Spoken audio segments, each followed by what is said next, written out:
पिछले कई हफ्तों से लेकर अमेरिकन प्रेसिडेंट डोनाल्ड ट्रंप साहब रशिया और यूक्रेन के दरमियान सीज फायर करवाने के हवाले से कोशिशें कर रहे हैं। वैसे तो उन्होंने ये बड़ा दावा किया था प्रेसिडेंट बनने से पहले कि जब ओथ उठाऊंगा तो 24 घंटों के अंदर अंदर आपको ये जंग ख़त्म करके दिखाऊंगा।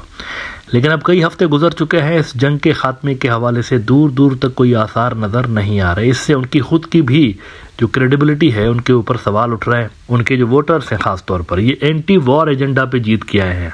इन्होंने अपने इलेक्शन कैंपेन के दौरान ये भी एक वादा किया था लोगों से कि मैं गज़ा की जंग ख़त्म कराऊंगा, मैं रशिया यूक्रेन की जंग ख़त्म कराऊंगा। अब गज़ा वाली जंग दोबारा से इजराइल ने स्टार्ट कर दी हुई है, और दूसरा ये वाली जो रशिया यूक्रेन की जंग है वो भी इनसे कंट्रोल में नहीं आ रही।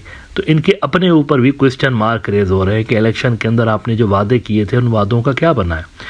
अच्छा, सबसे बड़ा मसला क्या है यहाँ पे रशिया और यूक्रेन के दरमियान? आखिर ऐसी कौन सी वजह है कि जिसकी वजह से ये जंगबंदी इतनी मुश्किल हो गई है? What is the main reason? ये सवाल पूछा गया ट्रंप के जो स्पेशल एनवॉय हैं स्टीव विटकॉफ, उनसे पूछा गया आज कि ये मसला क्या है, ये सीज़ फायर क्यों नहीं हो रही? जब दोनों पार्टीज़ विलिंग हैं सीज़ फायर के हवाले से, तो आखिर प्रॉब्लम क्या है?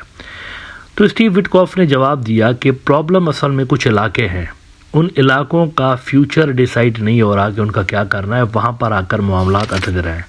ये ज़रा नक्शा देखिए आप अपनी स्क्रीन पर। इसमें जो आपको लाल कलर के इलाके नज़र आ रहे हैं, इसमें से एक तो क्रीमिया है ना। क्रीमिया अभी की लड़ाई में रशिया ने नहीं लिया, क्रीमिया बहुत पहले इन्होंने लिया था, कई साल पहले भी जंग हुई थी रशिया और यूक्रेन की।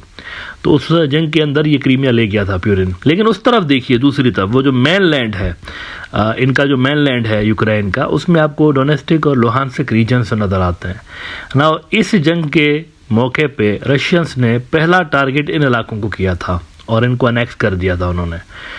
अब मसला इन तीनों इलाकों को लेकर है, ख़ास तौर पर कि इनका फ्यूचर क्या बनेगा। यूक्रेन वाले कह रहे हैं कि हमें अपने इलाके वापस लेकर दीजिए, अमेरिकन को कह रहे हैं, रशियंस कह रहे हैं कि सवाल ही पैदा नहीं होता। अब यहाँ पर यह भी एक सल्यूशन है कि जी रेफरेंडम कराते हैं, वहाँ के लोग देखते हैं कि किसकी तरफ जाते हैं। तो रेफरेंडम अगर होगा तो ये रेफरेंडम इनके फेवर में होगा, रशिया के फेवर में। आपको ये जानकर हैरत होगी, अगर आप इन तीनों इलाकों में रेफरेंडम कराएंगे तो 100% सर्टेनिटी है कि ये जो तीनों इलाके हैं रशिया को ज्वाइन कर लेंगे ऑफिशियली। तो रेफरेंडम पे भी यूक्रेन नहीं मान रहा। अच्छा, रशिया को क्यों ज्वाइन करेंगे? रशिया को इसलिए ज्वाइन करेंगे, ये तीनों इलाके रशियन स्पीकिंग लोगों के हैं यूक्रेन के इलाके, लेकिन तीनों में जो लोग रहते हैं वो रशियन स्पीकिंग लोग हैं, यूक्रेन की ज़बान नहीं बोलते, रशियन स्पीकिंग। एक ज़माने में तो खैर यूक्रेन भी तो इन्हीं का हिस्सा था, रशिया का हिस्सा था सोवियत यूनियन के दौर में। और इससे पहले भी जब ज़ारे रूस हुआ करते थे, रशियन किंगडम हुआ करते थे, तो तब भी यूक्रेन इनका हिस्सा हुआ करता था। ये तो बाद में जब सोवियत यूनियन टूटा है तो इनको आज़ादी मिली है यूक्रेन वालों को, उससे पहले ये इनका हिस्सा रहे हैं। तो इन इलाकों में जो लोग रहते हैं, तीनों इलाकों में, वे आर रशियन स्पीकिंग पीपल। तो यहाँ पर अगर रेफरेंडम होगा तो ये लोग सारे कहेंगे कि हमें रशिया में शामिल कर लें।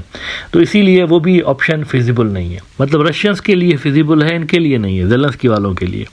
मिंट ने रिपोर्ट किया है, Donald Trump special envoy Steve Witkoff reveals Russia Ukraine war's biggest obstacle. कहते हैं इसमें कि Steve Witkoff, US president Donald Trump special envoy to the Middle East, has stated that the key obstacle to resolve the war between Ukraine and Russia is the status of Crimea, the Donetsk People's Republic, the Luhansk People's Republic, as well as the Zaporozhye and Kherson regions. इसमें वो Steve Witkoff को coat करते हुए कहते हैं, they are Russian speaking. There have been referendums where the overwhelming majority of the people have indicated that they want to be under Russian rule.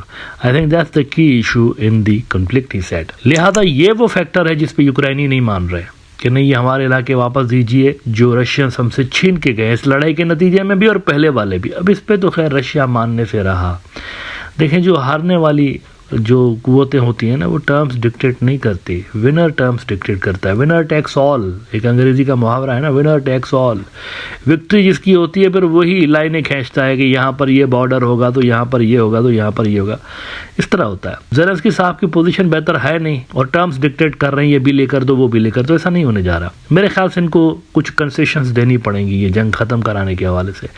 अभी Saudi अरब के अंदर मुज़ाकरात चल रहे हैं, देखते हैं कि क्या इसका नतीजा निकलता है। बाय द वे, आखिर में एक बड़ी खबर आपको बता दूं, बहुत बड़ी इन्वेस्टमेंट यूएई और सऊदी ने अनाउंस कर दी है अमेरिका के अंदर। डोनाल्ड ट्रंप के आने के बाद कोई $1.4 ट्रिलियन कहा जा रहा है यूएई के हवाले से कि वो इन्वेस्ट करने जा रहे हैं अमेरिका के अंदर डोनाल्ड ट्रंप के रूल में।